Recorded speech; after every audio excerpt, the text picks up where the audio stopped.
The Trouble with Jessica is a movie that you may have never even heard about or may have not even known that this exists. But thanks to a cinema that's further out from me, this was showing one showing per day. And I got a chance to check this out before it goes off cinemas tomorrow as I'm recording this review. And I'm really thankful that I did. Let's get into this.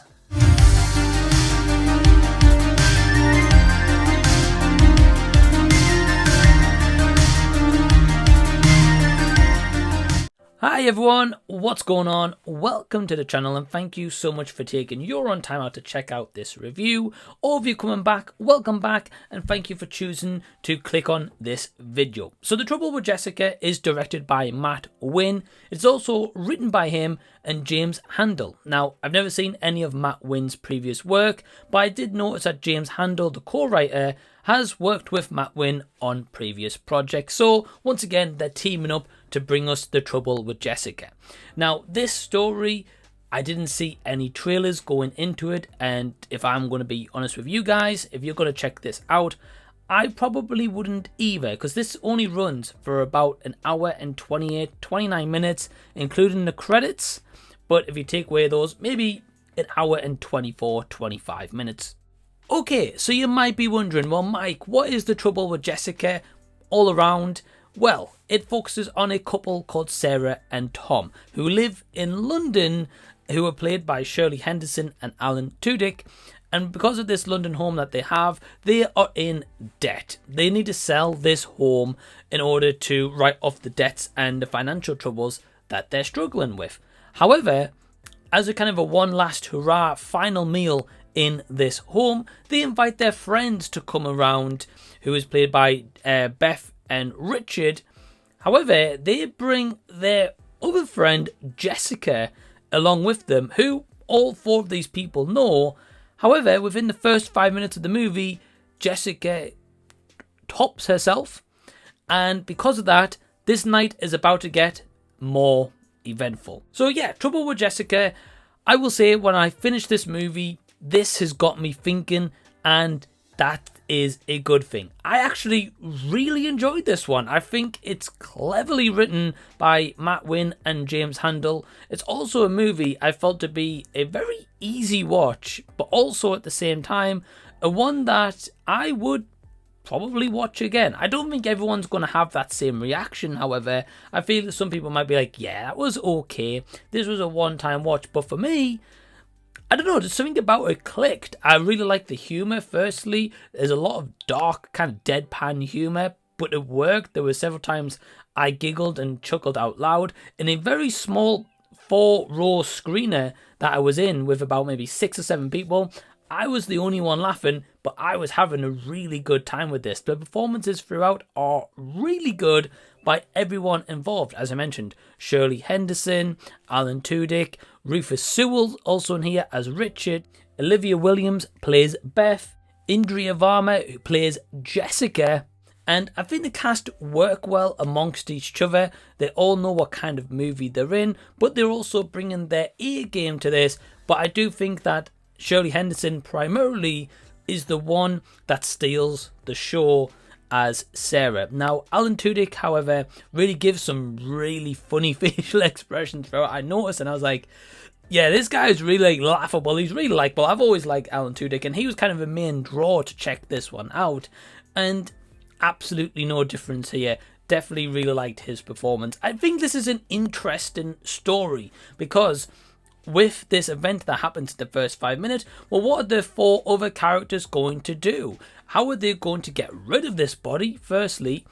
But then also, at the same time, it is their friend that has just done this big event. So at the same time, you've got that grief, you've got the depression there, you've also got these feelings opening up and secrets that are coming out, and it just unravels in this one night in London, which is primarily set in one location, and the cinematography is absolutely top notch. It's beautifully done, and I think that definitely helps with the ambience and the architecture of this stunning home they chose to film with. It is absolutely beautiful.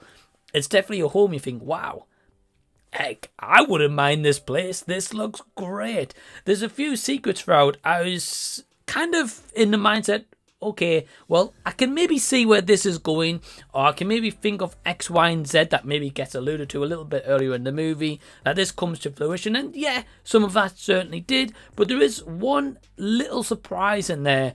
I did get caught off guard, and I was like, wow, I did not expect that. And it gets revealed, and it's like, oh, okay, cool. You guys have surprised me. Hey, fair play to you on doing that. But this isn't set, by the way, in a normal 3-act structure, because as something happens throughout this one night, we get on screen, it might say, the trouble with neighbour, for example, right? But this happens about 5 or 6 times, which alludes to the next part of what is going on. And I quite like that. It was something a little bit different. I can see some people maybe like, you didn't really need that here or there. And I guess to that extent, I would agree.